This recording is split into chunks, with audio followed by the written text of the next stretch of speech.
लो जी, जिस भारत के 100 करोड़ लोगों का जिस पल का इंतजार था, जो पिछले 5 सालों से इस पल का इंतजार कर रहे थे, इस पर्व का इंतजार कर रहे थे, चुनाव, उसका शंख बज चुका है। निर्वाचन आयोग की तरफ से तिथि घोषित कर दी कि कब चुनाव होंगे, कब परिणाम जारी किए जाएंगे।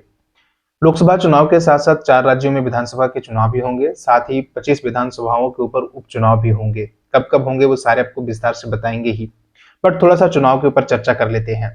चुनाव ये एक पर्व से भी कम नहीं है, क्योंकि 5 सालों के बाद जनता को नई सरकार चुनने का मौका मिलता है और वे अपने अनुसार सरकार चुनते हैं कि हाँ, हमें इस पार्टी को वोट करना है, इसे प्रधानमंत्री बनाना है, शायद ये हमारे लिए अच्छा करे।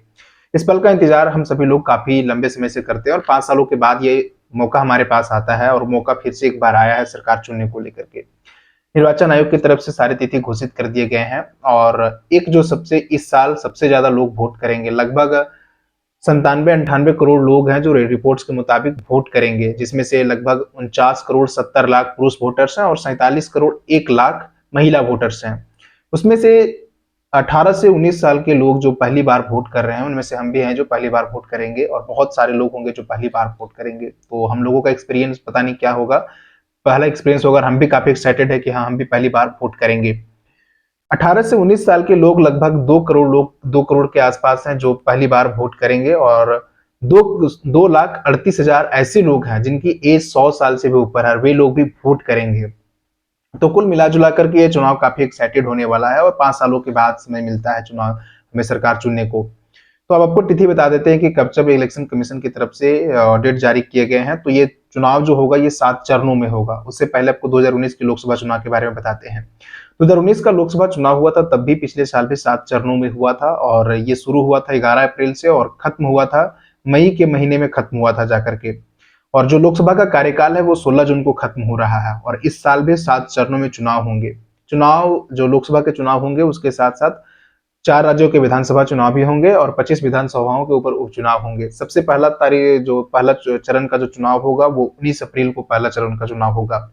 दूसरा चरण का 26 अप्रैल को चुनाव होगा, तीसरा चरण 7 मई को, चौथा चरण 13 मई को, पांचवा चरण 20 मई को, छठा चरण 25 मई को और सातवां चरण 1 जून को चुनाव होगा। और जो चुनाव के जो नतीजे होंगे, जो मतगणना होगी वो 4 जून को होंगे। यानी लोकसभा का कार्यकाल खत्म होने से पहले ये तय हो जाएगा कि किस पार्टी की सरकार बन रही है और कौन होंगे प्रधानमंत्री। करेंटली जो सीट है वो 543 सीट है और किसी भी पार्टी को मेजोरिटी में आने के लिए 272 सीटों की जरूरत है। तो ये कुछ डेट है जो घोषित कर दिए गए हैं। वहीं लोकसभा चुनाव के साथ साथ कुछ राज्य हैं जहां पर विधानसभा के चुनाव भी होने हैं। तो उनमें से आंध्र प्रदेश, उड़ीसा, अरुणाचल प्रदेश और सिक्किम, ये 4 राज्य है जहां पर विधानसभा के चुनाव भी होंगे। इलेक्शन कमीशन की तरफ से इन राज्यों में भी तिथि घोषणा कर दी कि कब कब चुनाव होंगे। पहला चरण जिस दिन चौथा चरण है उसी दिन आंध्र प्रदेश में चुनाव होंगे और 19 अप्रैल को सिक्किम और अरुणाचल प्रदेश में भी चुनाव होंगे विधानसभा के। 26 विधानसभाओं में अगर देखेंगे तो उपचुनाव होंगे। झारखंड समेत हरियाणा, हिमाचल और यूपी समेत 26 विधानसभाओं के ऊपर उपचुनाव होंगे, जहां पर विधायक थे या फिर किसी का इस्तीफा दे दिया हो या फिर कोई और कारण हो, वहां पर उपचुनाव होंगे। तो इलेक्शन कमीशन की तरफ से सारे डेट घोषित कर दिए गए हैं। अब आप भी अगर पहली बार वोट दे रहे होंगे तो शायद आप बहुत ज्यादा एक्साइटेड होंगे और मैं भी काफी ज्यादा एक्साइटेड हूँ। बाकी ऐसे अपडेट के लिए चैनल को सब्सक्राइब करें। मिलते हैं नेक्स्ट वीडियो में।